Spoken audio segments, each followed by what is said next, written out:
I'm not sure if that was the right option, but it is recording. Okay, cool.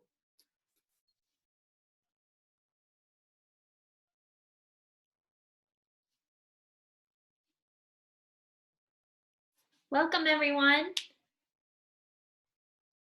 Right now you are muted, and we'll get started in just a few moments, but I do want to let you know that our webinar today is going to be recorded.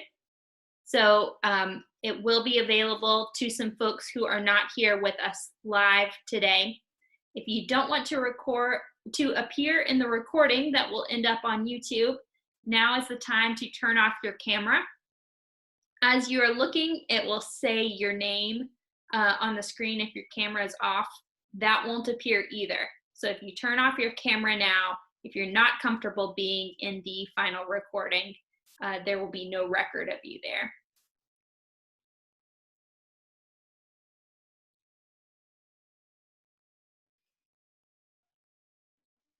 We're going to wait just another moment for some other folks to join us. We had 75 people sign up to be with us here tonight.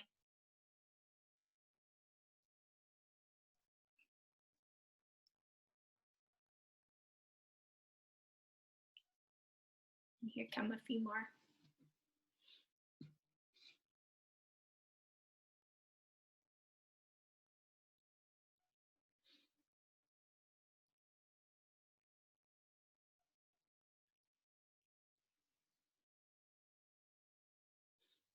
At any time as we work through the webinar, feel free to unmute your microphone and ask a question. You can also use the chat box, and you'll find both of those options at the bottom of your Zoom screen. You might have to roll your mouse over them to find all of your options, but you can use the chat box to type in a question for us, or you can unmute your microphone so that you can ask with your voice. We'll be watching and listening for both of those. You can also use your hand wave or thumbs up. Thanks for testing that out.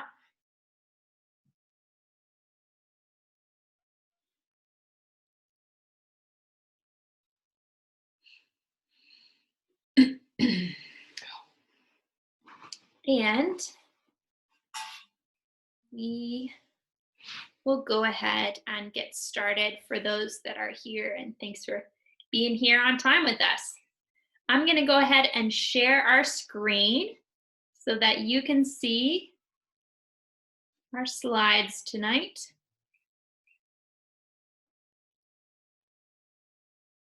But you'll notice that you can still see our faces up in the top right-hand corner as well. If we start talking with our hands, you'll still be able to catch what we're trying to convey. So let's begin. I am Grayson, and with me is Tess, and we are with Allegheny Mountain Institute. Allegheny Mountain Institute, or AMI, is a nonprofit institution dedicated to cultivating healthier communities through food and education. And the two of us are based at the AMI farm at Augusta Health, which is AMI's collaborative project with Augusta Health to put a farm on the hospital campus. We grow food for the hospital's use in their cafeteria, for their patients, staff, and visitors, as well as for several of their community programs. We also use some of those organically grown, freshly harvested veggies to feed the community in various ways and to teach with in AMI community workshops like we would do for this one if we were able to be with you all in person tonight. Since we're not, we will forge on and begin with gardening small.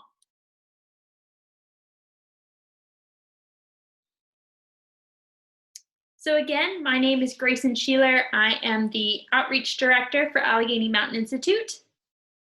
I'm Tess Jacobson, and I am the Education and Outreach her assistant, for the AMI farm at Augusta Health. I am an AMI Phase 2 fellow.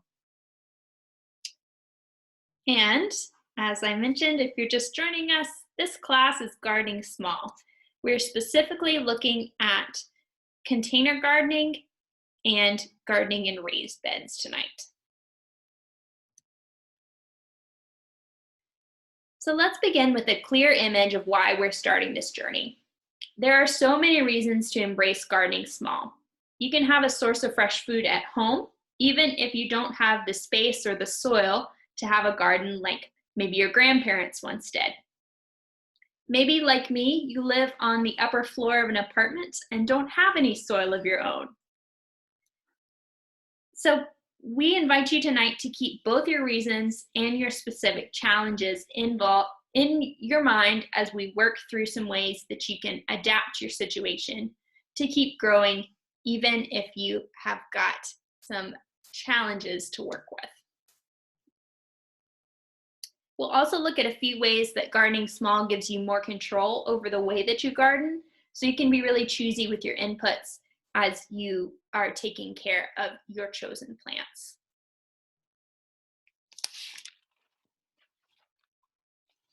So you'll know your own reasons for growing best, and maybe it's to stretch your food budget or grow the super spicy peppers that the supermarket doesn't carry.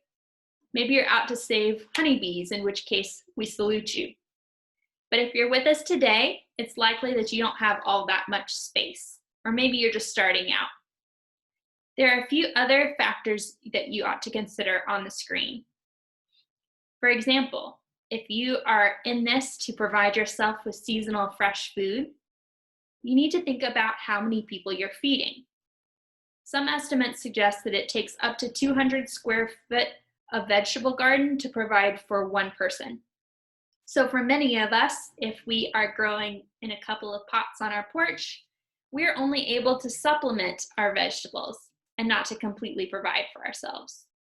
That's okay, it's still worth doing. You also need to consider your conditions. We'll talk about my situation in a little bit. I don't have a lot of sunlight, but even if you have all the sunlight in the world, we're not going to be able to grow avocados here. Sorry about that. There are also a few great environmental reasons to garden at home, even if you only have a small space. Providing flowers for pollinators is a huge one. Not only honeybees, but some of our itinerant bees, butterflies, many other pollinators that we don't even credit most of the time. Having a diversity of plants for those pollinators so that you have beauty year-round and for your own enjoyment, as well as decreasing runoff. The more plants you have, the more you're able to catch and filter rainwater. And if you're interested in learning more about catching, filtering, and conserving rainwater, we have a class about that coming up on May 12th. You can register for that at amifellows.org.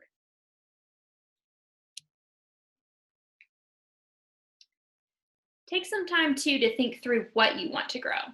Vegetables, a few fruits, herbs, flowers. Today we're going to talk mostly about vegetables and herbs because we're vegetable farmers and that's what we know. There are also only a few fruits that are really suited to growing in small enclosed spaces. Tomatoes, of course, but you can also grow strawberries in containers. You can grow ground cherries, which are a less common crop, but one well worth a try. But I wouldn't count on having a lot of success with something like watermelons. Another thing that I want to talk about here is companion planting. Companion planting is pairing plants that have mutually beneficial relationships. One good example is tomatoes have a few interesting pairings, including cilantro and basil. The tomatoes provide shade to the herbs, and the herbs help to repel pests away from the tomatoes.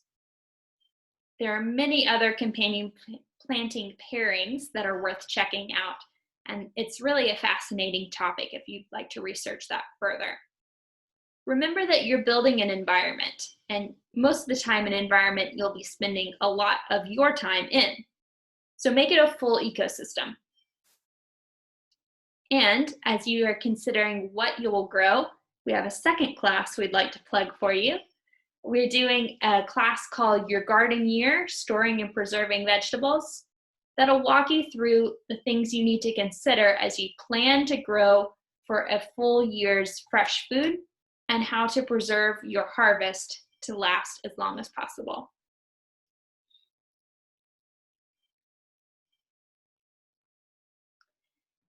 So you've begun to consider where and what you'll grow, and now we're moving into the specifics of how to care for your plants. Like with taking care of anything new, you need to learn all you can about your plants, their preferences, and especially their needs. So probably when it comes to the specific conditions each plant needs to grow, your seed packet is going to be your most reliable guide. Or if you decide not to grow things from seeds and you decide to pick up some transplants from your local hardware store, you can do that and they'll come with a little label. Either the label or the seed packet is going to give you all of the information that you need to know so you can properly take care of your plants. You're going to get information like, does your plant like being transplanted or does it like direct seeding? What kind of space does your plant need? So if you can see here over on the left hand of your screen and the top of the screen, it'll show you this seed packet shows seed planting depth, seed spacing. It'll also show you how much sun your plant needs, along with anything else. It'll also show you outdoor planting dates. So as you can see in the corner, it shows you the zones and when each of the plants are going to be planted depending on those zones. So for our area, remember May 15th, that's our big frost date here, the last frost date of spring. And so people frequently ask us whether the time to plant should change if you're planting in containers, for example, rather than in the ground. The short answer is no, you don't need to adjust the timing suggested for you by your zone on the seed packet, or depending if you get transplants.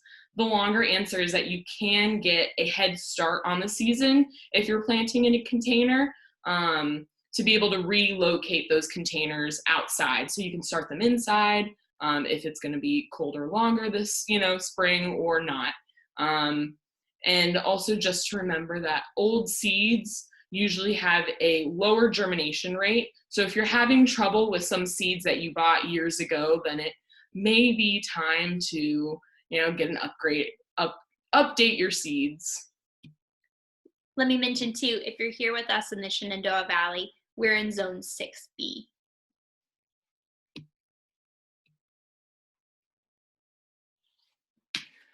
Both with container and raised bed gardening, your plants will most likely need to be watered more because they are above ground. Wind usually can be a factor in this and drying your plants out more often. So this usually means that everyday watering will be needed for your plants. Again, it depends on the preference of each of the plants that you're growing. You can follow a link at the end of this slideshow that'll take you to an old Farmer's Almanac post about how much water each, again, we're vegetable farmers, so how, depending on the vegetables, how much water each of those will need. You still want to make sure, no matter what, that the water will be able to drain. Like us, plants don't like soggy feet, so we don't like when the roots are going to be wet for long periods of times. So going back to knowing your plant preferences, so with herbs and succulents, like it says, they like to be fully dry between watering. So that means they like all their roots and stuff to be dry before you're adding more water to them. While arugula, celery, cabbages, they like a little bit wetter soil. So a lot of people have decided to do self-watering containers. Personally, I've never used a self-watering container, and I don't know much about them. What I have learned, though, is that they're really helpful for some plants. and others not so much. Again, since it's a self-watering one, it could actually water your plants too much, and then root rot is a common example of something bad to happen from self-watering containers. But you can use them and they do work if that is something that you're interested in. But make sure to just like trust your soil and your plant, not necessarily the clock, like it says. You may be used to watering your plants every morning and every evening, but maybe it rained that day if it's outside. So look at your soil, look at your plants, what does it need? And again, just know what your plant preferences are, and then you'll be able to water properly. So again, this also goes into taking care of your plants and getting them enough sunlight. So full sun is about 6+ hours a day, partial sun's 3 to 6 hours. And again, you can read it on the seed packets. It said this likes a sunny space. I know that the transplants usually will have like a full sun or a half sun to let you know if this plant needs to be in full sun or partial sun. And know that it can make vegetables very happy to be in sunlight, and other vegetables may not be thrilled that they're in full sunlight. No one necessarily likes wilted lettuce. So know your plants and know their preferences for sure. So some of you may be saying, wait a second, we haven't talked about soil, but that's definitely a need for the plant. With container gardening and raised bed gardening, they actually have different needs for soil. So we're going to talk about their soil needs when we get to each of those topics. So now we are going to move into the first of our topics, which is container gardening.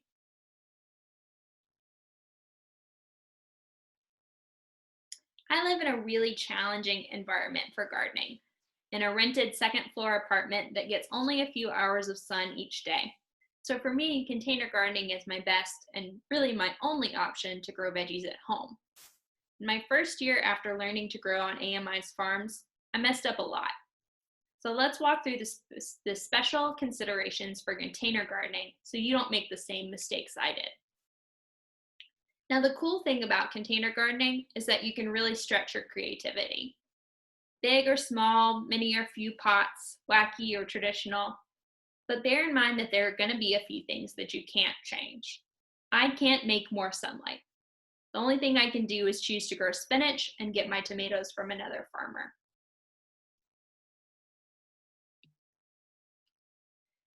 So one of the first things to ensure your success is to choose the right container. There are a few things that you need to look out for when you're choosing the container to pair with your plants. The first one is the size. You need to make sure that you've got plenty of room for the roots and that your plant is not going to have to be transplanted into a new pot too frequently. That can kind of stress your plant out. So generally our rule of thumb for gauging the right size for a transplant is that you need as much room for the roots as 2 times the volume of the top of the plant.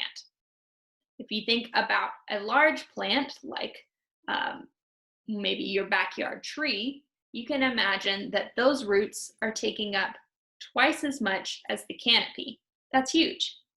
But it also holds true if you're thinking about something like a broccoli plant or a carrot. As much space as there is green material on top, you need twice as much beneath the soil to have enough space for the roots. Drainage is also really important here. If you leave too much space in terms of soil volume, your plant's going to dry out too fast. But if there isn't room for drainage, then your plant is going to stay soggy on the bottom and maybe be vulnerable to root rot.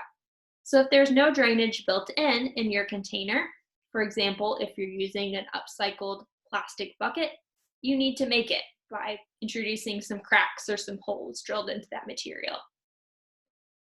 And material does make a big difference here. Depending on what your container is made of, it can either wick moisture or lock that moisture in. So something like terracotta is going to wick moisture out of the soil and moderate the moisture that's in the soil more so than something like a hard plastic would. Material also counts because it has a huge effect on the temperature of the soil. I lived in Wyoming for a year where summers are very hot and very windy. And we saw a lot of community gardens that failed because they tried to plant into large galvanized metal feed tubs.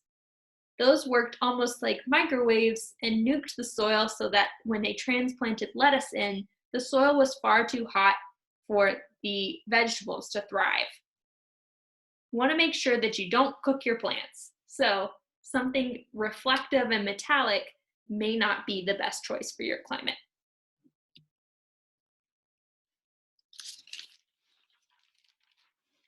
When it comes to soil for your container garden, technically what you want is not soil, but a soilless medium. That's because in a technical definition, soil must be connected to the earth and to the living web of roots, critters, and other living things that make up the soil food web. Technically, what you want is the soilless medium, which is in practical means a potting soil or a mix specifically made for containers. Now, there are some very practical tips on the screen.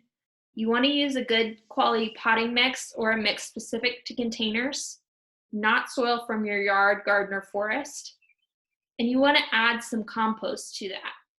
Those are creating an environment that's as close as possible to the living web of roots and organic matter that is in the earth.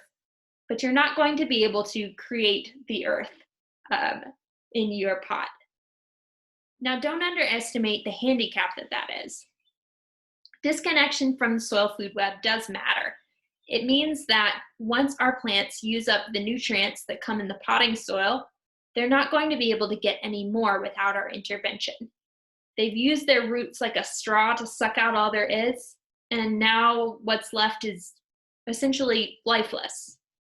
So it's easy to end up with a malnourished plant that way, and easy to end up with malnourished food harvested from that plant. I'm going to pause here because I've got something coming in from the chat box. That's a great question. So Penelope's question is, can you reuse soil over the years? The best answer I have is that while you can reuse soil, you're really taking a risk. There are a lot of soil-borne diseases that often have to do with fungus or with bacteria that thrive in generally conditions with too much moisture, and can hide in the soil from year to year without us ever knowing what's going wrong. So if you're reusing your soil year to year, the best way to mediate your risk is to make sure that the plants from the pot you're reusing were particularly healthy and to use with a different plant family. So I wouldn't reuse soil from tomatoes to grow more tomatoes. The best practice of all would be to add that soil to your compost pile or to the forest and start new each year. Let's see. Another question that we sometimes get would be, what are those little white things in my potting soil? Oh, that was right on target. Somebody's asking about that right now. Let me find my chat box. Sorry for technical difficulties.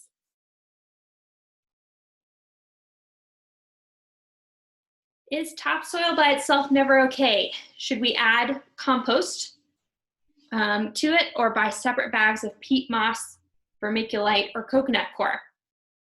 Essentially what you're doing if you're buying topsoil and adding peat moss, vermiculite, or coconut coir, particularly if you add those things and compost, is you are creating your own potting soil.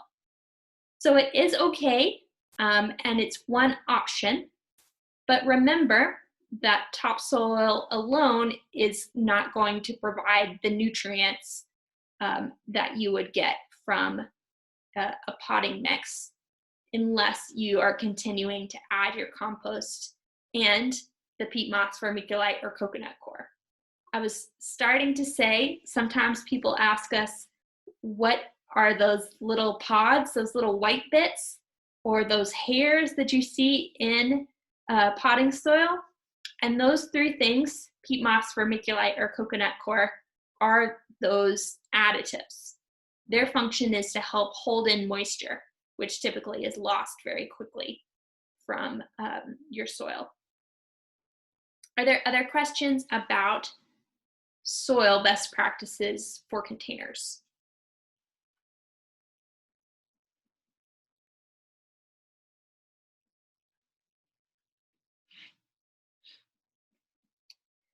So here's our pros and our cons list for container gardening.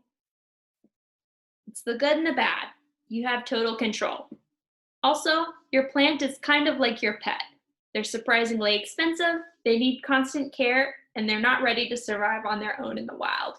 But you do get to enjoy them in close proximity. Are there any other questions on container gardening before we move into raised bed gardening?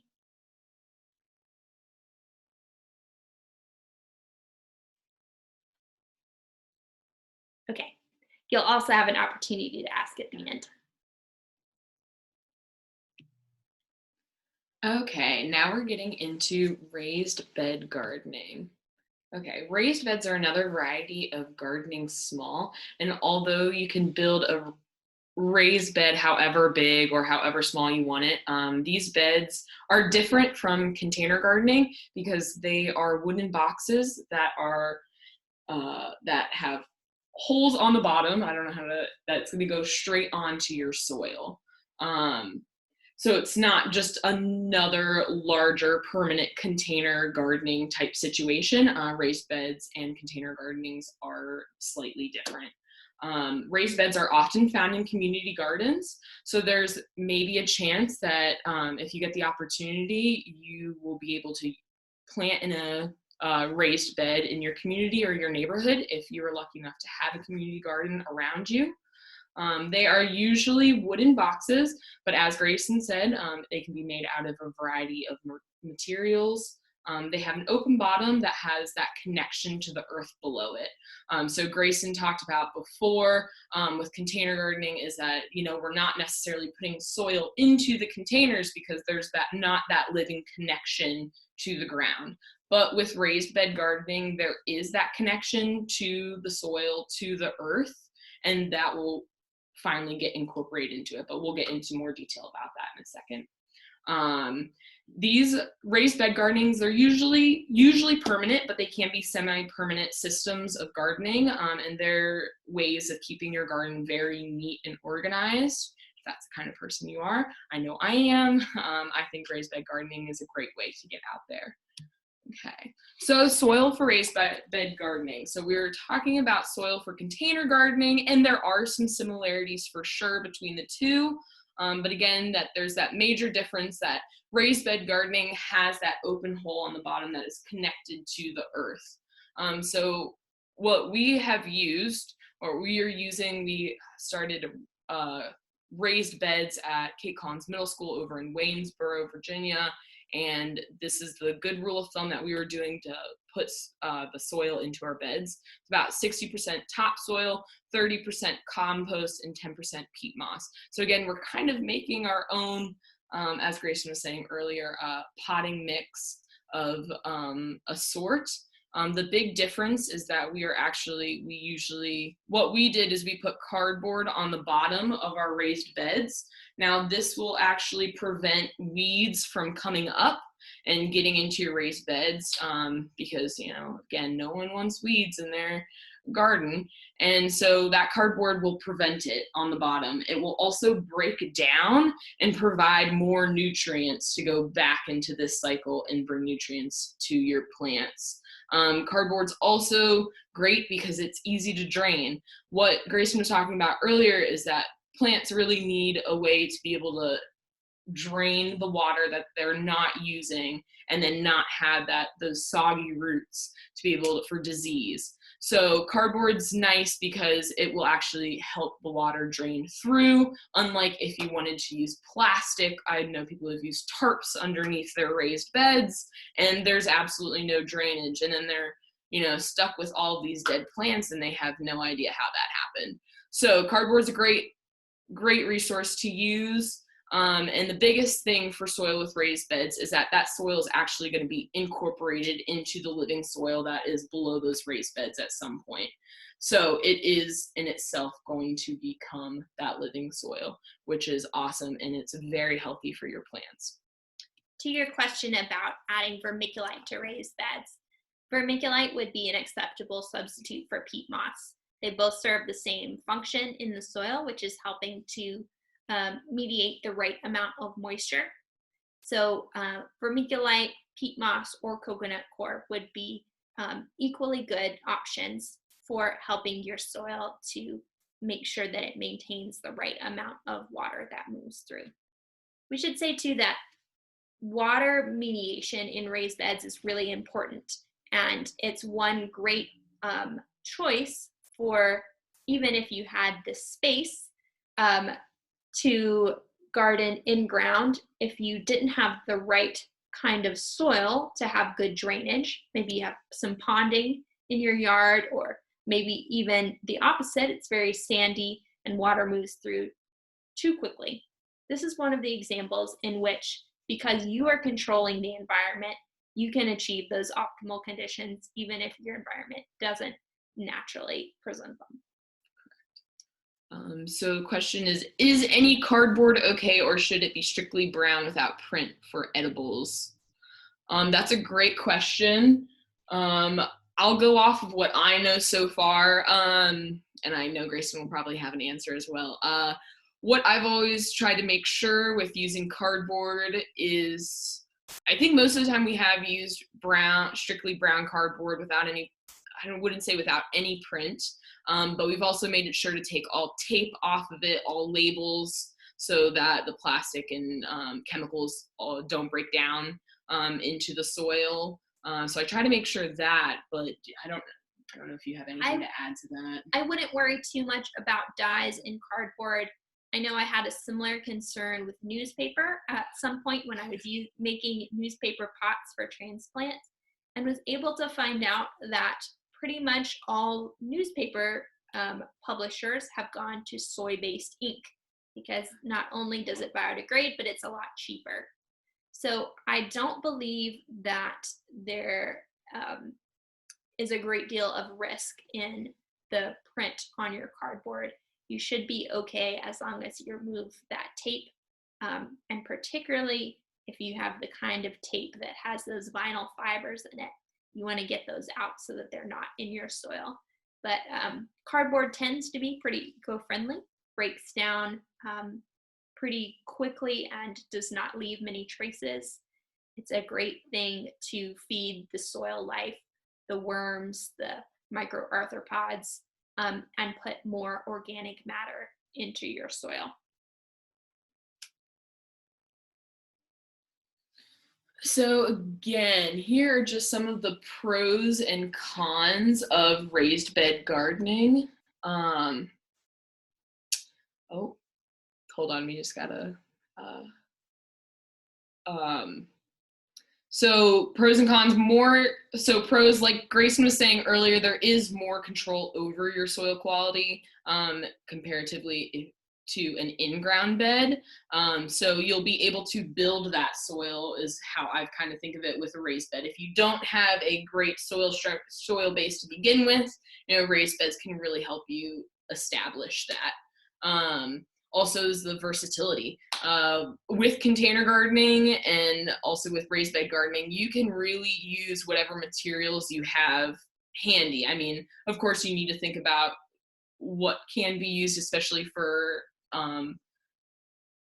especially for plants that you're hoping to eat one day. Vegetables, you would maybe like, maybe non-treated wood, or wood that's, treated with something that's edibly safe, rather than, something else. Again, there's lower weed pressure than with in-ground beds. But a big thing with raised beds is that they really can be expensive. And this really depends on where you live and what kind of materials you are going to use. But we just, going back to the raised beds that we just built at Cape Collins, they are a 4x8x2 size bed. And that's fairly standard because you want to make sure that your raised bed is of the right size, that your average adult can reach into the center without having to climb into the bed and compacting the soil. If I were building raised beds for myself, I'm only 5 feet tall. I might make them a little bit smaller so that, because I have a shorter reach, or if you make them for children, they tend to be a bit smaller. I think I ran away with your point on a tangent. Yeah, no, that was good. But you can really make these beds however you want. So I know with me, I have both bad knees and feet, and I have a hard time staying on my feet all day. You can actually make raised beds that are accommodating, and that you're able to sit on the edge and still reach into the bed and get where you need to go and do what you need to do, but without putting that added pressure on your body. And so I think that's another pro to raised beds, is that, they really can help those who maybe wouldn't normally be able to garden. There are even some great plans accessible online to make a raised bed wheelchair accessible, so that they can be raised high enough to roll a chair right up, or even right under the main planting surface, and so that anyone can comfortably access your planting area.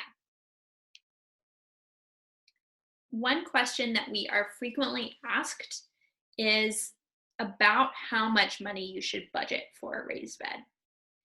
That is in many ways dependent on your choice of the materials and the soil that you use. As AMI is building beds, we generally have budgeted about $200 per bed.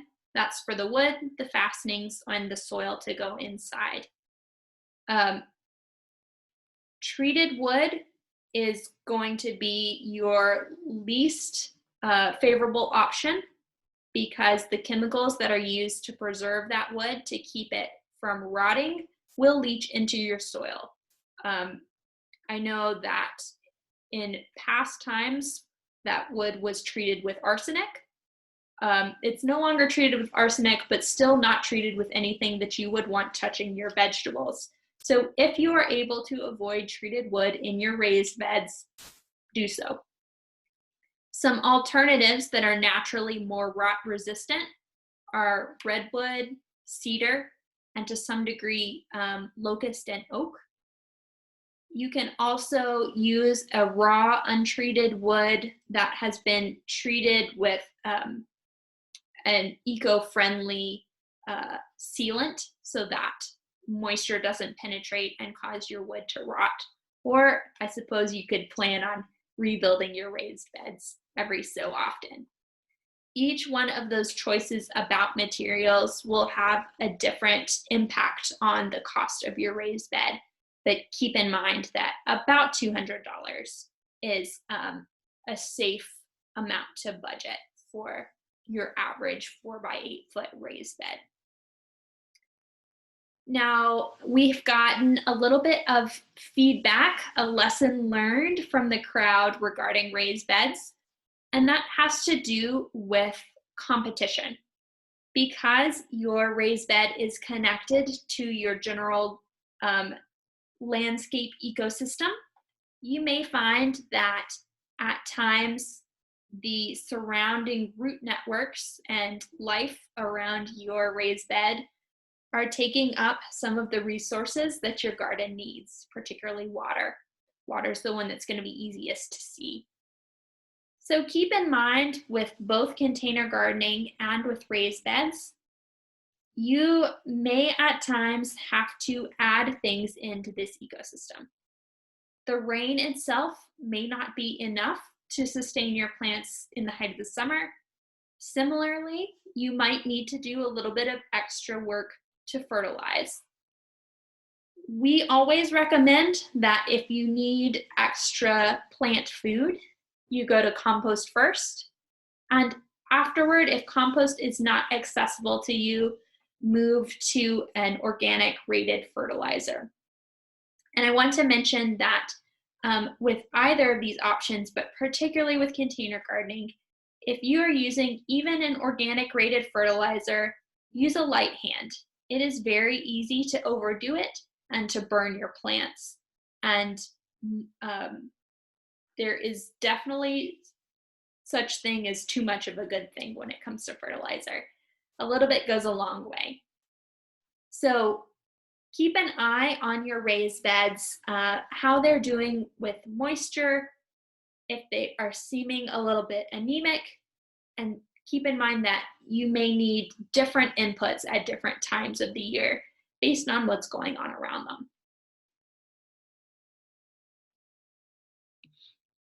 Do you have any questions about raised bed gardening?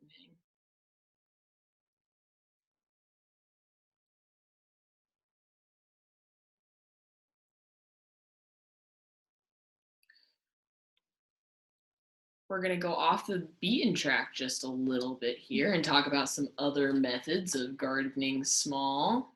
So just a few other methods that we want to mention briefly. We are frequently asked about hydroponics and aquaponics. Hydroponics is growing without soil, and aquaponics adds fish to the mix. Now, I have a little bit of experience with this because I was fortunate enough several years ago to have an aquaponic fish tank. I raised a betta fish whose name was kohlrabi, and kohlrabi helped me to grow some kind of anemic looking wheatgrass. I didn't really want wheatgrass, but it came with the tank, so I thought I would see how the system worked. And while I adored my fish, he didn't seem to provide enough fertilizer to really keep the system going.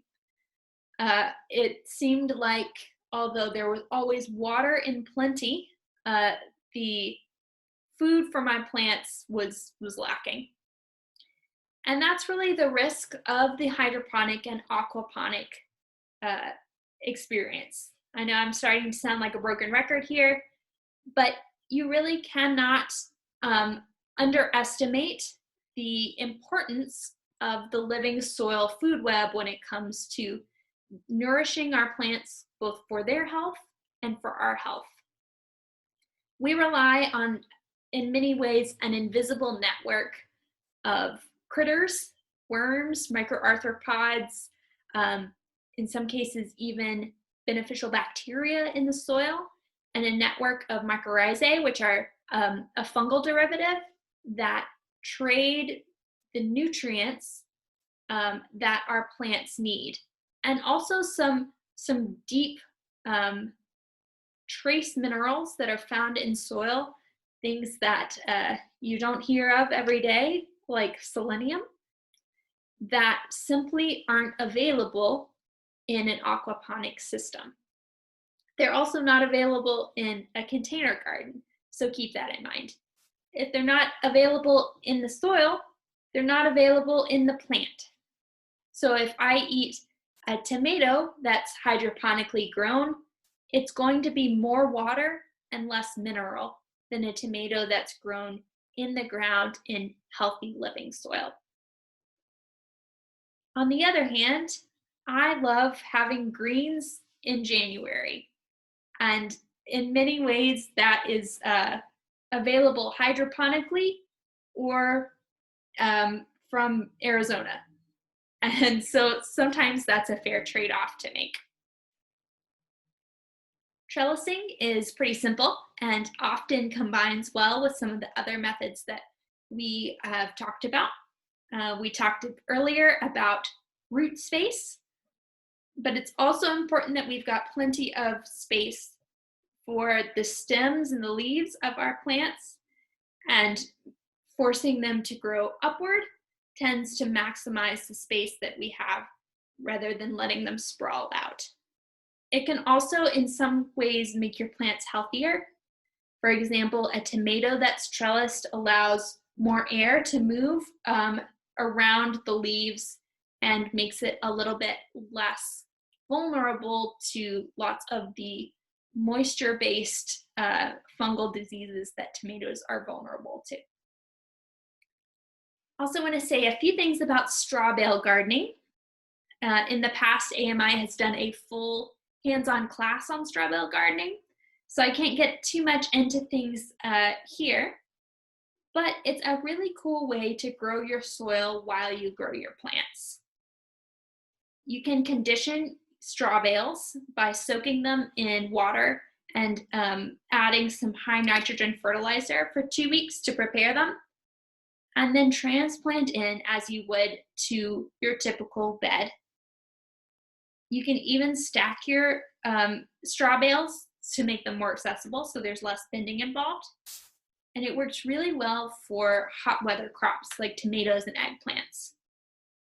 One thing to check for, though, is you have to make sure that your beds have not been made of your bales do not come from straw that's been sprayed with herbicides, because nothing is going to grow if your medium has already been poisoned. So I think we've had a few more questions come in. Oh my goodness, that's a tricky question. If you're spending $200 on your raised bed, how long to get a rate of return? That really depends on what you're growing, if you're selling it, if you're taking it off your healthcare bills. One thing I can mention is that as we think of rates of return, usually I think of that in terms of flavor, in terms of how long until my harvest. And one great thing about a raised bed is that I could get several harvests out of it in a year by planting several short duration crops, like radishes are a classic example, and many of the lettuces that could be planted in the spring, harvested in May, and then I could add some compost to the soil in my raised bed, get it growing again, and continue to eat all year round. That would put a serious chunk in my grocery budget if I can provide my vegetables for myself without leaving home all year. So I know that's not a full answer, but that's the best I can do, not being an economist here. The other question we've gotten are, what about voles and moles in raised beds? It's possible that you could get some predation from moles or voles. I have not had any experience with it, and I think that if you were to, when you establish your raised bed, use that cardboard layer, you're less likely to have that kind of problem. As your little critters learn, in the first year, there's a roof they can't get through to get into your crops. Maybe they'll learn to stay away from them. There's not really a way to keep them out, but I do think because of the depth of the soil, you're less likely to see a problem in your raised bed than you would in an in-ground garden. Yes. That is true. You may have some other diggers in your raised beds, like squirrels. In my family, it's the dog who loves to dig up onions. As for those, you could create a physical barrier on top of your raised bed, which is a great way to say a few things about season extension, which we have not done so far this class. It's possible to set up some hoops on top of your bed, and then you've got a frame that is pretty versatile for if you wanted to put on some insect netting, some rime to hold in heat for row cover that helps to insulate your crops on very cold nights, or even some shade cloth to help you to get a harvest in the heat of the summer. I just want to add, I know groundhogs have been a major pest. I've seen, especially in community garden settings. Another great way for them, deer, anything else that you may have, is that with raised beds, you kind of already have a structure, and it's easier, I think, to put either chicken netting, chicken wiring, or some kind of small fence structure around each bed, depending on what you like, to keep larger pests like dogs or deer out of it.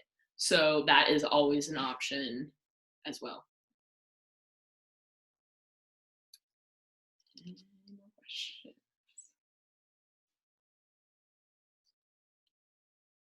Good. So we wanted to leave you with this quote today. There are no gardening mistakes, only gardening experiments. That's certainly been one of our philosophies on the AMI farm at Augusta Health. We are always testing new ways to do things, seeing what works, and if you find that it doesn't work, you've still achieved some data. So garden like scientists, and it does help to keep a record of what you've tried in case it turns out to work beautifully, to make sure you can replicate it. We're still happy to take any questions that come up, and we also want to share a few resources with you.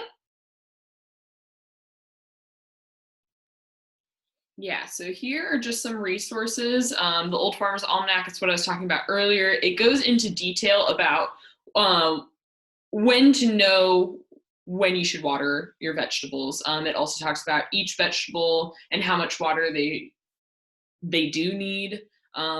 This Joe Gardner TV, it is a great source for building a raised bed. I will let you know that he does not practice organically, so you may have to shift some things around if you are organically practicing or want to be, but he still gives very good advice on how to actually build them. And then the University of Minnesota also has a wonderful file on building raised beds. So good luck. Good luck to everyone. Yeah, and lastly, we'd love to encourage you to check out amifellows.org, Allegheny Mountain Institute's website, for more class topics that you might enjoy. If you don't find the class topic you're looking for, write to us, and we would be happy to create the class or to find you an expert who can answer any questions you may have.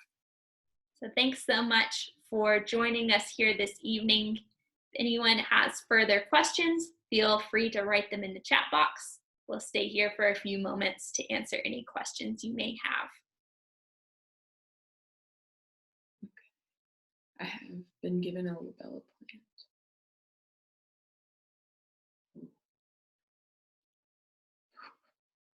Ooh, question about Lobella.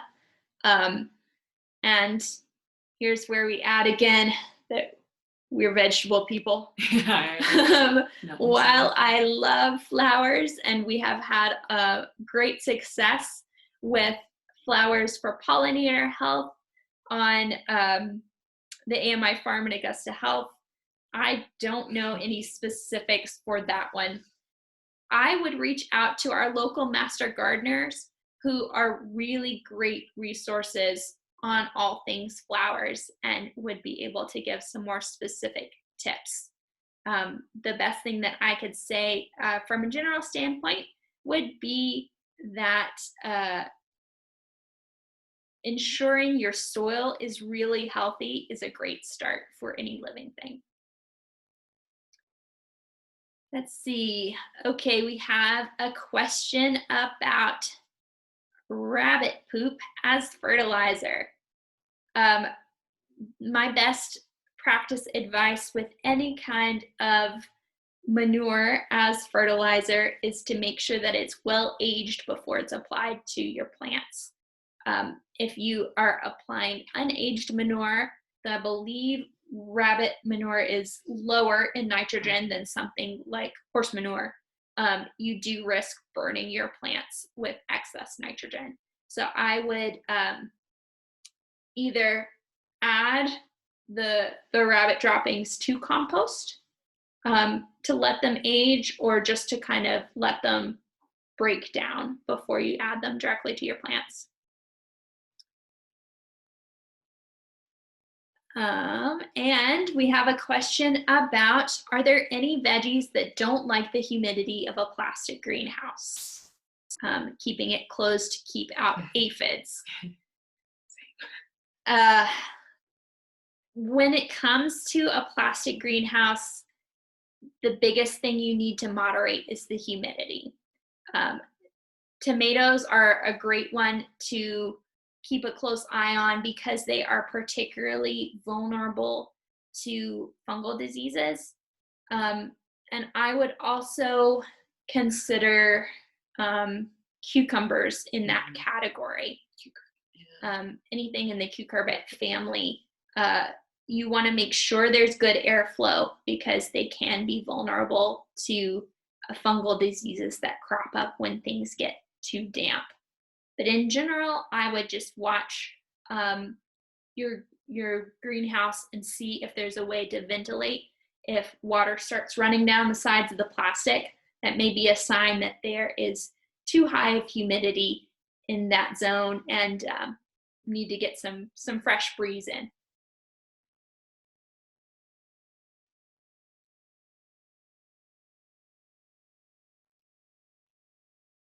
Any other questions we can answer for folks? Or if we didn't catch your question, feel free to type it again. They were coming in fast there for a moment.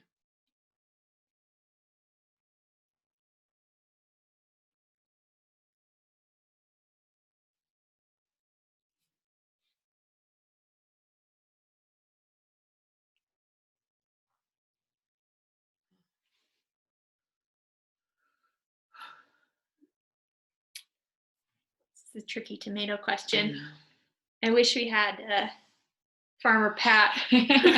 Wow. Who was a great tomato farmer. Should tomatoes be watered less if the humidity is really high? Oh, okay. Oh, it isn't about tomatoes, just in general. So in general,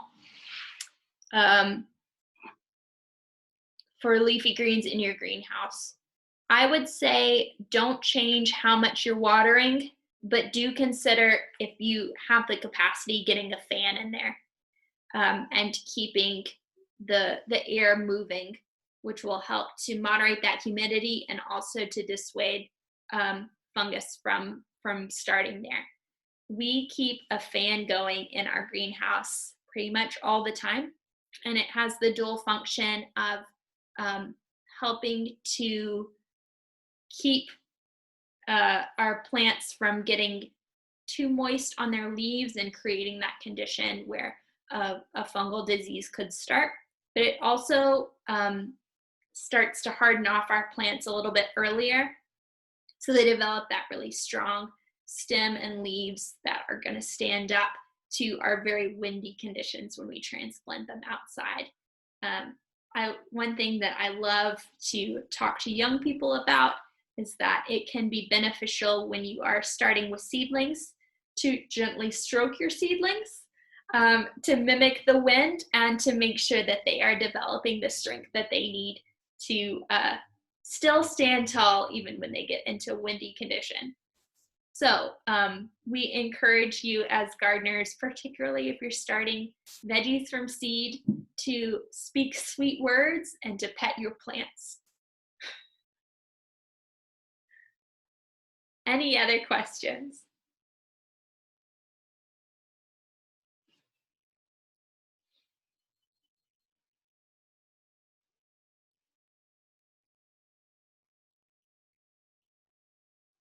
in that case, we will sign off. And thank you all for spending your Tuesday evening with us.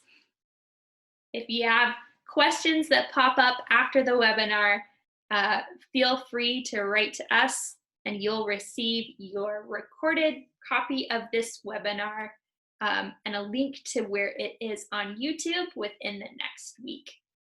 Have a great evening. Thank you.